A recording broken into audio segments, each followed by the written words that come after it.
Donc je vais faire la solution de la première partie de l'exercice 4 sur la feuille de première feuille d'algèbre, celle qui porte sur les groupes de matrices triangulaires. Donc je suis en train de réhabiliter de R qui est défini comme étant l'ensemble de matrices de la forme A0 et C avec A et C des nombres inversibles, de sorte que la matrice soit également inversible, et B dans R. Et je vais calculer son groupe dérivé. Et je vais m'appuyer pas mal dans tout cet exercice sur le principe général qui est la suivante. Si j'ai alpha qui envoie G1 sur G2 qui est un morphisme du groupe, et j'ai également G2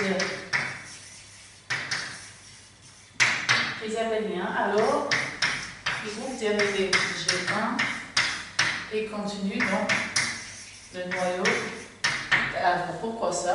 Bon, en effet, G1 est engendré par les éléments de la forme G, H,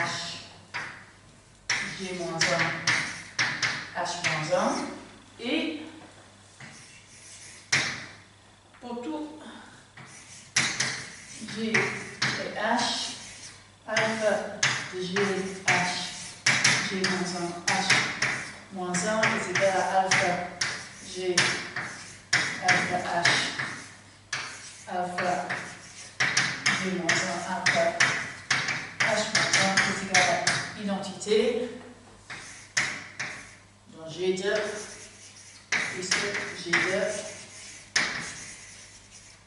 est abélien.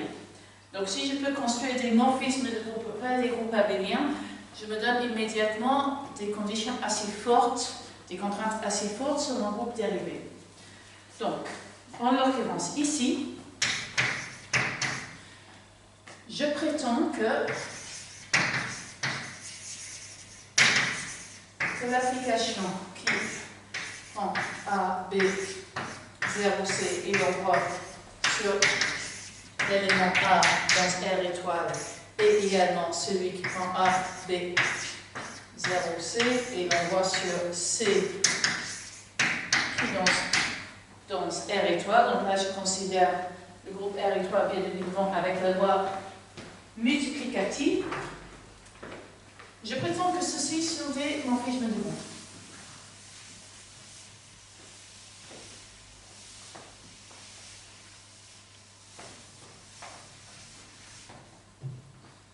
Sont des morphismes de groupe.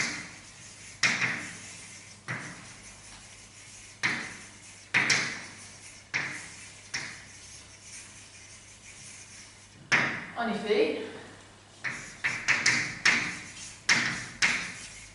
si je prends A, B, 0C et je prends son inverse, ça me donne 1 sur A, 1 sur C, 0, et ici je vais avoir moins B sur AC.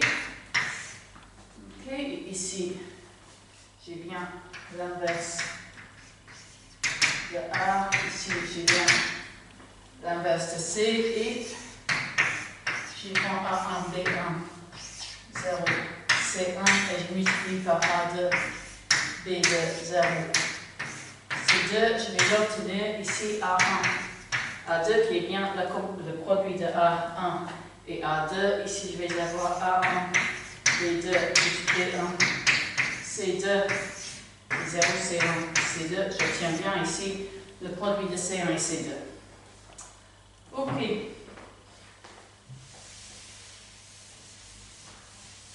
Donc, ça m'implique que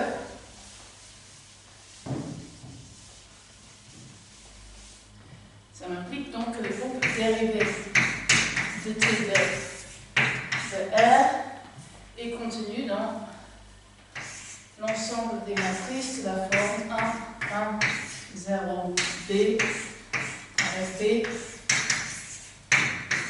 dans R. Et il reste à montrer pour tout B matrice R, B, cette matrice 1, 0, B1 est contenue dans B, T de R. Pour faire ça, il suffit donc de exhiber cette matrice comme une conjuguée de la forme G, H, G-1, H-1 avec G et H des matrices triangulaires. On joue un petit peu avec divers exemples simples et à la fin, on arrive à la condition suivante.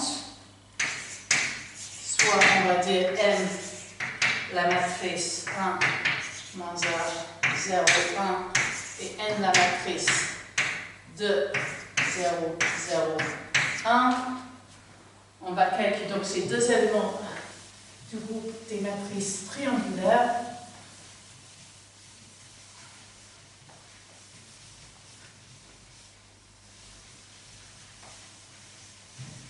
Et je vais calculer M, N, N-1, N-1 est égal donc à 1, 1, 0, moins A, 2, 0, 0, 1, 1 A, 0, 1, 1, 0, 0, 1. Je fais ce premier produit, ça va me donner 2 moins A, 0, 1. Ici, je vais avoir 1 demi A, 0, 1. Et ce produit me donne 1. 2 fois A moins A qui donne A, 0, 1. Donc cet élément est donc le groupe dérivé de P de R pour tout A. Donc là, j'ai montré que le groupe dérivé non, c'est que le groupe dérivé de P de R est l'ensemble des matrices de forme 0, 0, B avec P dans R. Ok? Donc ensuite, on me demande de montrer que le groupe T de R est résoluble. Ça suivra automatiquement du fait que cette matrice et ce groupe dérivé est abélien. Donc lui-même un groupe dérivé réduit à 0. Donc, on voit que dès que T de R est résoluble, il suffira de voir que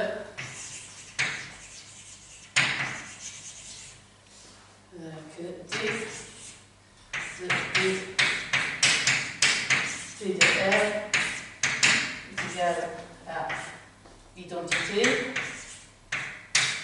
c'est-à-dire que T de R est abélien. Bon, là, on va calculer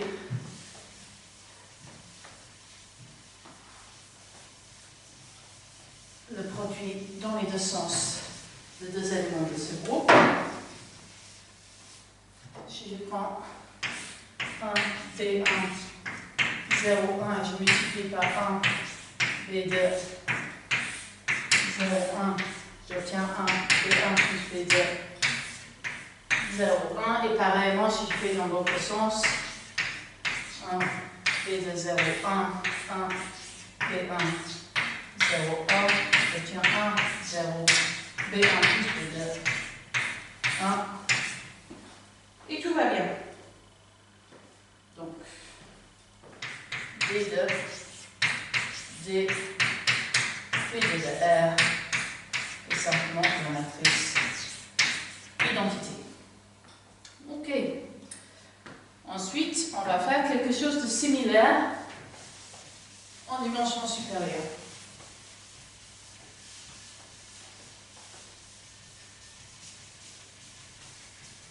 commencer par analyser non pas le groupe tout entier des matrices triangulaires supérieures en dimension 3, mais un sous-groupe spécial.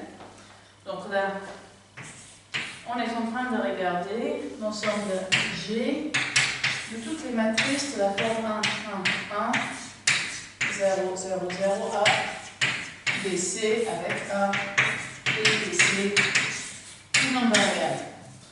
On se doute bien que comme dans la question précédente, ce groupe va se révéler à la fin être le groupe dérivé de l'ensemble de toutes les matrices symétriques. Ok. Donc, on veut calculer DG.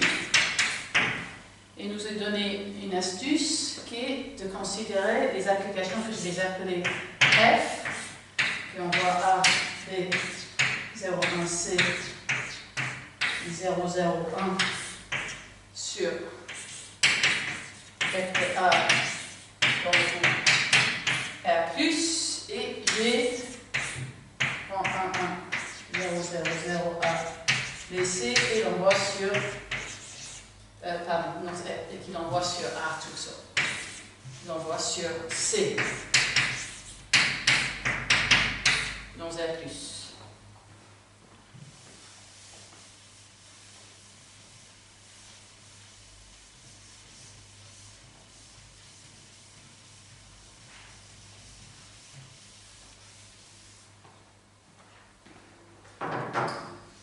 Ok. Et on a un simple calcul qui m'implique que F de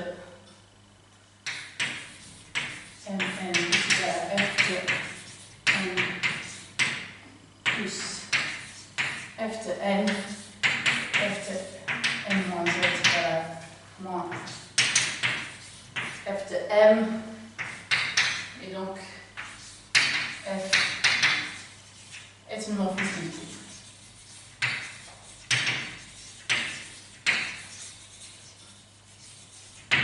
Ok. Et un argument pareil, similaire, va montrer que G est un morphisme de groupe. Et puis, on est exactement dans le même cas que tout à l'heure. Le groupe R+ est abélien. Et donc, je peux dire que le groupe dérivé de G est continu dans le noyau de F intersecté avec le noyau de G.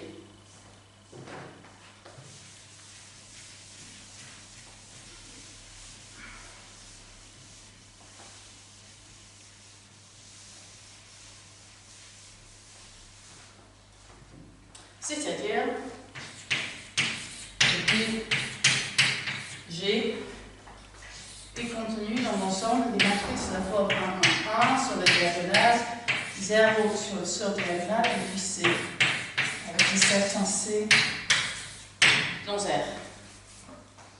Ok? Donc, reste à montrer que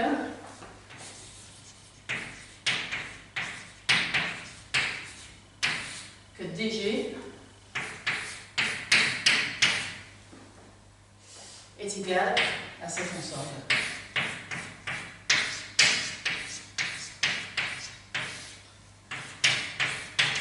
Et encore une fois, donc il va suffire d'exhiber, donc il suffit de montrer que cette fonction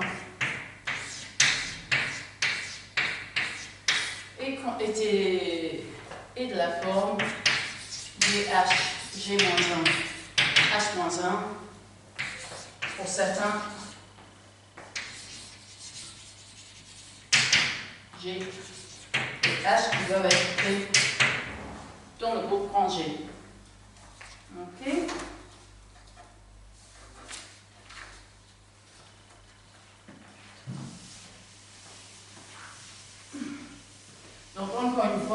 faut jouer un petit peu avec les matrices, essayer des exemples simples, regardez ce qui se passe. Ok. Donc, je propose de considérer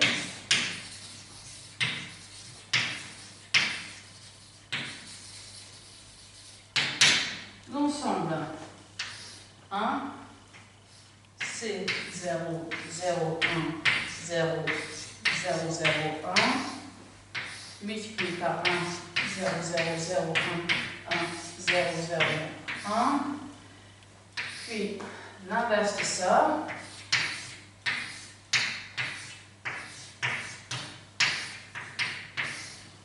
et l'inverse de celui-là.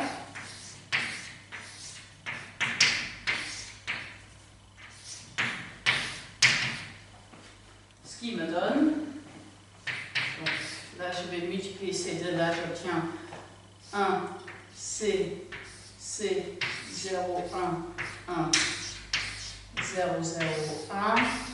Ici, l'inverse c'est 1 moins C, 0, 0, 1, 0, 0, 0, 0, 1. Et là, je vais obtenir 1, 0, 0, 0, 1, moins 1,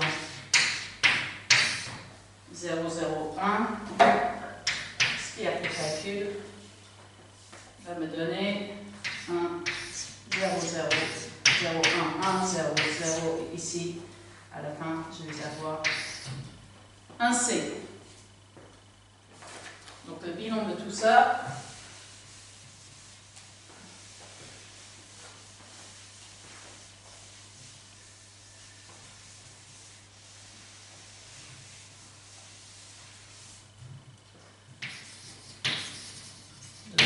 c'est que G est bien l'ensemble des matrices de forme avec C dans R. Et puis encore, j'ai même que DG est isomorphe à R plus via l'application de morphisme. 1, 1, 1, 0, 0, 0, 0, C, se voit sur C, est un morphisme, puisque si je fais les calculs, j'ai bien ces deux identités.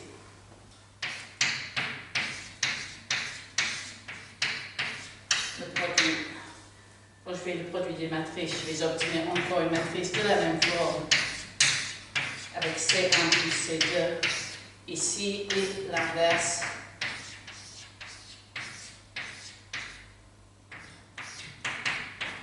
C'est juste multiplier le C1 ici par moins